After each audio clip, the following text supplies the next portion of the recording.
Mod cons. Mod cons. Mod cons. Mod cons. Hi guys. Hi guys, welcome back to Mod Cons and thank you so much for tuning in again. Guess what? We are at Conservative Conference here in Birmingham. We're back for episode 4. Yeah, who'd have thought it? It's great. It's great. It's going well. We're doing well. We're doing well. We're thriving. And it's so exciting to be here. It's quite a buzzy, fun, bubbly atmosphere, which is quite surprising because, you know, seeing as though they lost seeing as though the Conservatives lost, you would think they would be a bit less excited and positive, but they are actually super duper. Yeah.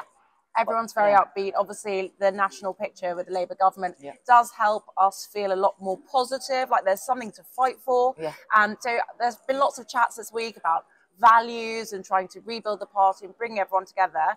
And that has been like the theme throughout the conference. And also because it is a leadership contest right now, you know, they are ping-ponging around the whole area, talking to everyone and going to all the little fringe events. So yeah, we've really got to see them in their element. It's almost like a beauty pageant, isn't it? It is. They're kind of, you know, telling them everything they're going to do, or the promises that they're going to give us, or the promises that they're not committed to making as well. Right. So yeah, it's super interesting. And we actually got the pleasure of interviewing some of the leadership candidates.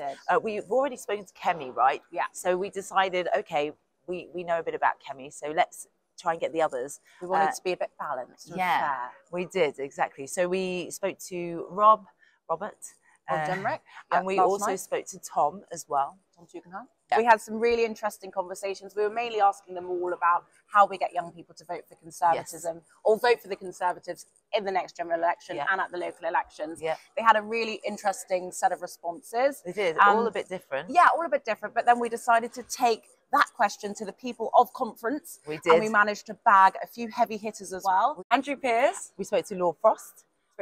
We spoke to Lord Dominic Johnson. We did. Former Trade Sec.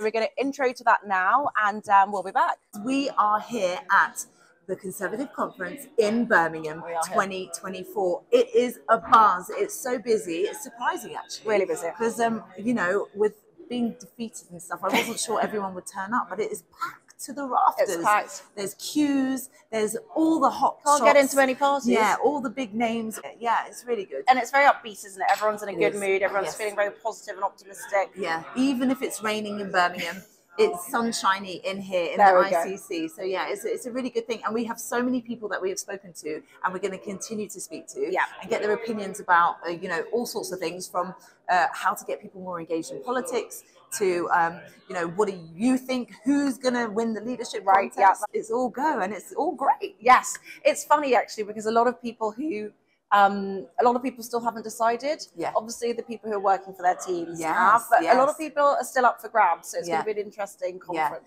Yeah. A lot of people are definitely holding back. Their cards are close to their chest. Yes. And I quite like that because, you know, maybe they haven't heard everyone speak yet. Maybe they are just, you know, waiting on the day until they're like, okay, that's going with their guts. And also, I think what they're also waiting for is who are going to be the final two. Yeah. Because there's no point in, you know, picking a candidate and then they actually don't make it through to the final two. So let's see. But it's all good. It's all good. We'll keep showing you guys clips. We're going to put it all in a video. Yes. But we'll see you later. See you soon. I'm with Andrew, and we're just going to ask you, how can we re-engage with younger people to get them to be more involved with politics and, more importantly, to vote Conservative? Well, the Tory party's got to start looking normal and it's got to start having policies that young people can relate to. So buying your own home used to be, I bought my first home at the age of 22. It was a little house in Worcester. It was a terrace. It cost £19,000.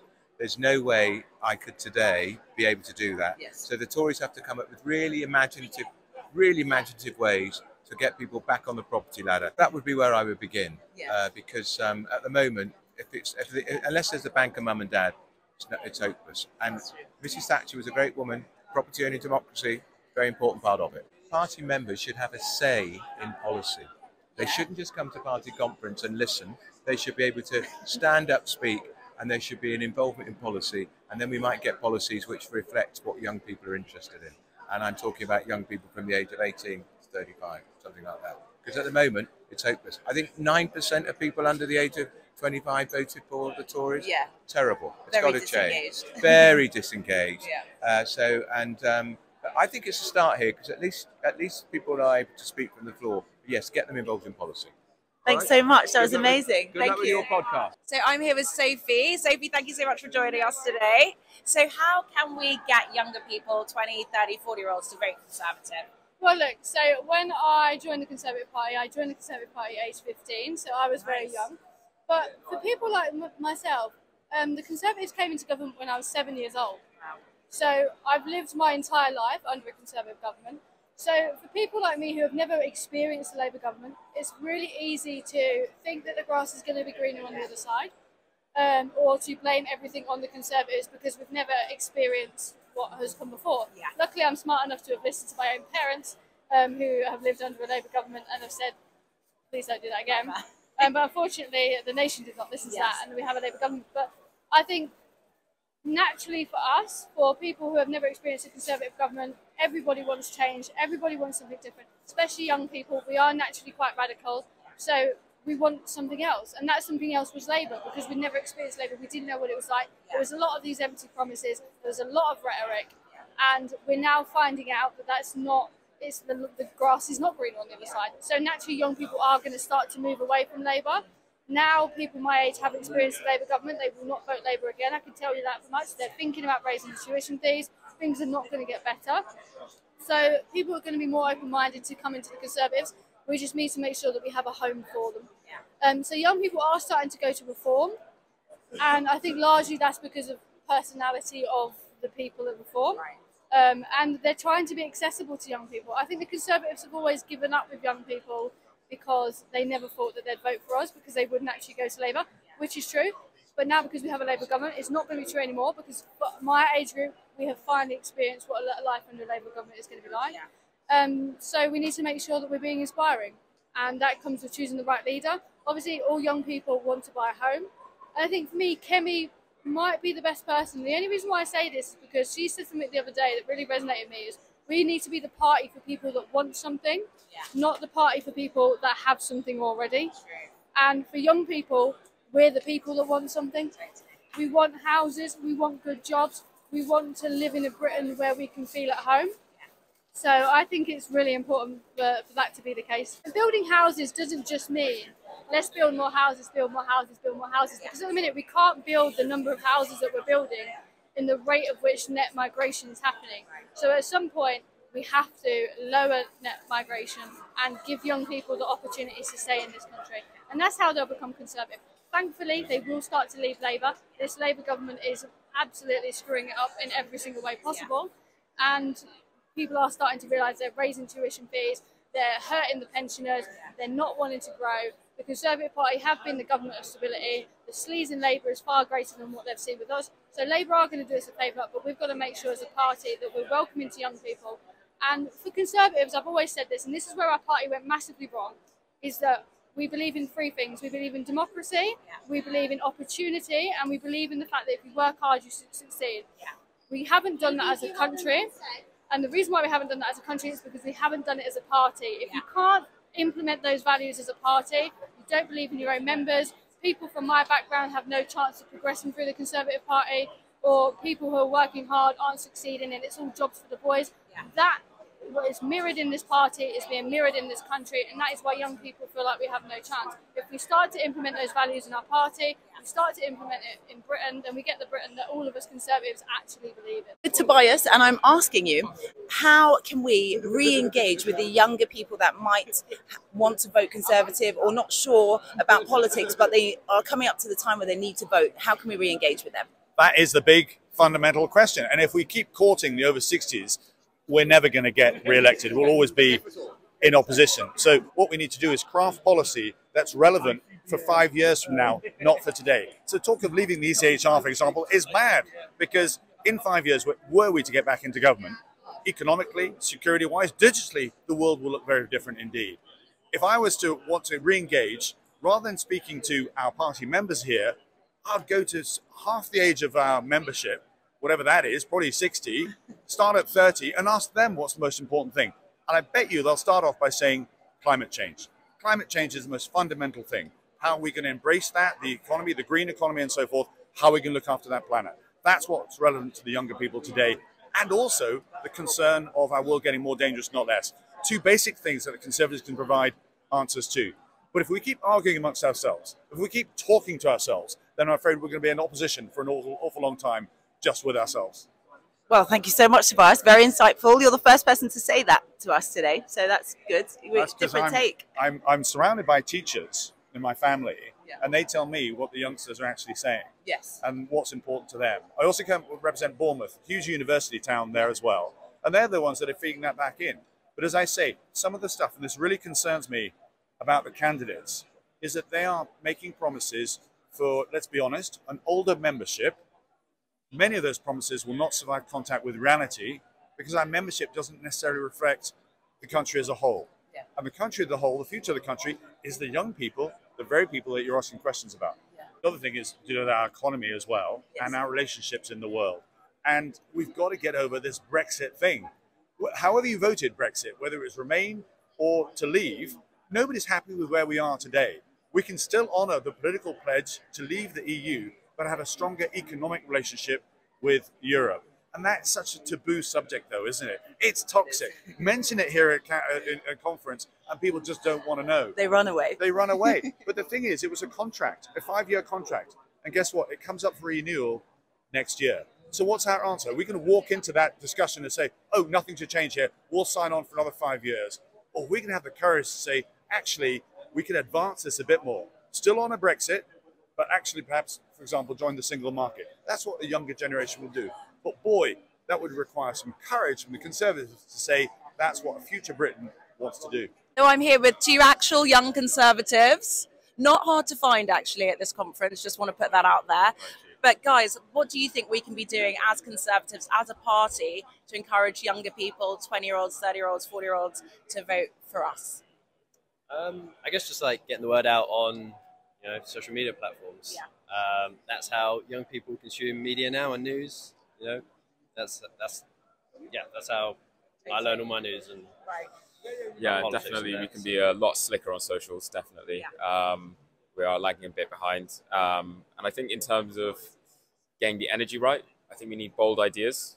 We need, policies which really speak to young people, and maybe for the last period we haven't really chased them down hard enough. Yeah. But now we have an opportunity to review and to rebuild, and I think it's a great opportunity for young people in the party to shape the future. It's our time to shine. And what's your favourite social media platform? X. Shout out Elon Musk. Yeah, probably all Instagram. Nice. Okay. No one said TikTok. Yeah, I mean, it's a very contentious one, that.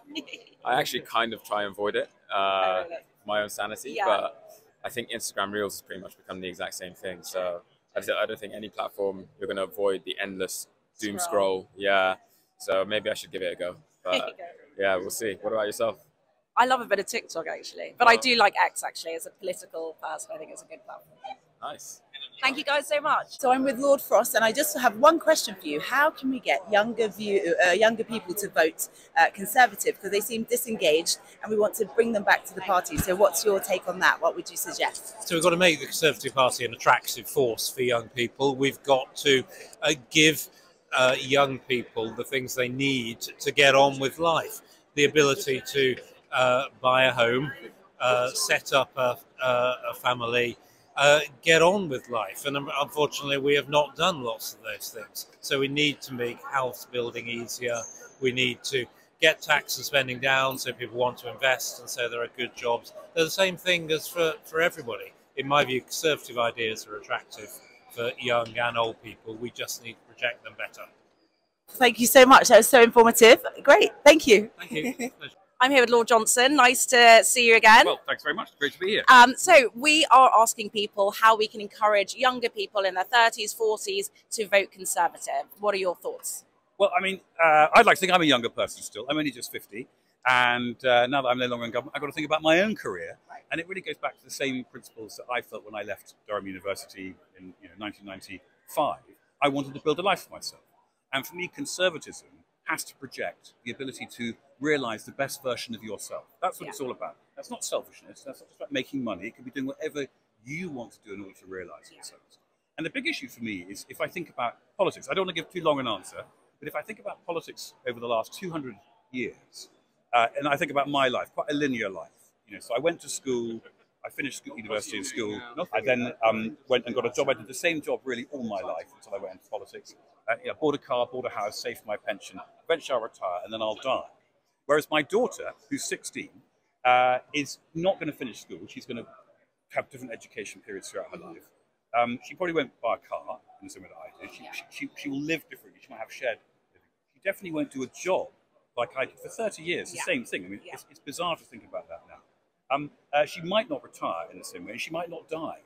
So you're looking at someone, that life totally different to mine in terms of the sort of the Victorian Edwardian concept of accumulating your assets, selling your home, retiring on your pension, and sort of rolling that down. So we have to, as Conservatives, think of new models that allow you, younger people coming into the market, living but it's not just about age, it's about a different way of living. Totally. How to respond to that powerfully and flexibly. So the tax system works for you rather than just being this great lumpy, chunky system that sort of takes everything and then there's no flexibility to how you save for your old age, how you save for education, how you buy property, all that sort of stuff. And also how I think a lot more people want to be their own business people. So not necessarily entrepreneurs of businesses, but running a side hustle. My daughter's always on Depop or whatever.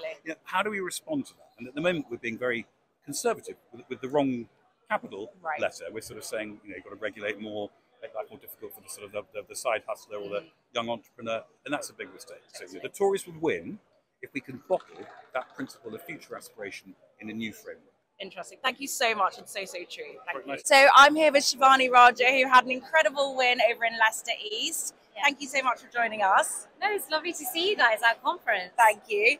So you're probably the best person to ask about this, but how can we get 20, 30, 40-year-olds to vote Conservative? So I think we need to make them understand the values of capitalism. And, this is what honestly annoys me the most. When Conservatives talk about young people, it's 30s, 40s, 50s. That's not it.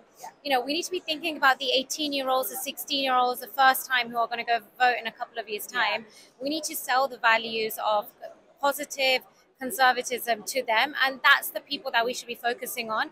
This isn't just about the next 5 years. This is about inspiring a whole new generation of people, and I believe that's what we should be focusing on. So I'm with Harry, and I'm asking you, how can we re-engage with our younger people to get them to more interested in politics and also vote Conservative? Yes, well, I've just started university at Southampton studying politics. Yes. And I think it's wrong to assume that all young people are just lefties. They're not. A lot of them are naturally right-wing, and we need to make our party in a way more trendy, really, to support Conservatives. Because they're naturally right-wing. They aspire to own a home, have a family, and we need to be the party that helps them do that. Yeah, that's great. That's really great. Thank you so much. Hi, I'm with Imogen, and basically I have one question. How can we re-engage with younger people to vote Conservative again? Give us more hope for the country, for the economy, for jobs. I think the biggest thing for me has been kind of feeling like living standards have fallen during the time that I've gone from a teenager into an adult.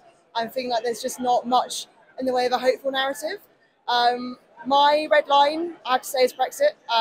And so I think a better narrative on a constructive relationship with the EU and one that's not kind of mired in just like the political back and forth. That would kind of make me feel a bit more goodwill, and then obviously the things that everyone will say about housing and growth. But yeah, Brexit and just a bit of hope would be nice. Richard Fuller, the chairman of the Conservative Party. Richard, thank you so much for joining us today. My pleasure. Are you having a good conference? Amazing conference. It's been the best one ever. So how can we convince young people to vote Conservative? Well, you've got to remember there are lots of life events that young people go through. They go to university, or maybe they start having skills and training. Maybe they get married for the first time, or then they buy a house. And at all those points, there's an opportunity for the Conservative Party to say why they are on their side. And so part of it is about policy, but it's also about modernizing the way that we can reach out to young people or younger people, because not everyone wants to join and be a member of things. If you look at lots of the campaigning groups, it's about getting themes that motivate young people. Say, that's also a thing I believe in. I don't want to join something, but I want to play a role in trying to make change happen locally or in the wider world. Thank you so much. I spoke to Tom Tugendhat. It was interesting. He was actually quite a good person to speak to. I wasn't sure how I felt about him before, but I listened to his talk and then we got to interview him. So take a look at this. How can we re-engage with young people and get them to vote Conservative and just generally involved in politics? Well, look, we need to reach out to young people because actually young people have huge numbers of ideas and energy that are so important to politics. Now, there are some things that are obvious, of course. We need to be making sure we bring down the cost of housing so young people have a chance to live in our great city. And you know in Kensington how expensive that is. But we also need to support young people through education, and this is where we need to be honest about the choices that we're making. We need to support more apprenticeships because for many people that practical knowledge without debt is actually much better than a university education that loads up with debt. We also need to support early businesses, and that's where we need to release the economy. And as Conservatives, we are unionists as well. And for me, unionism is not just about geography. It's not just about making sure Kensington is connected to Kilmarnock. It's also about making sure we're connecting generations so that we get the energy of the young combined with the experience of the old. That's how we get growth. And I got a chance to speak to Robert Jenrick. He is currently the MP's favourite choice. Obviously, that's going to go from 4 to 2, so we'll see how that goes. But I put our question to him. Let's see what he had to say. Rob, please tell us how we can convince 20, 30, 40-year-olds to vote Conservative. Look, we've got to turn the page on the recent Conservative past. We've got to have young, energetic leadership. We've got to involve brilliant people from the next generation in our party. And we've got to have a proper policy agenda that says what is in the interest of young people to be Conservatives. That means cutting taxes for working age people. It means deregulating so you can get childcare when you want to start a family.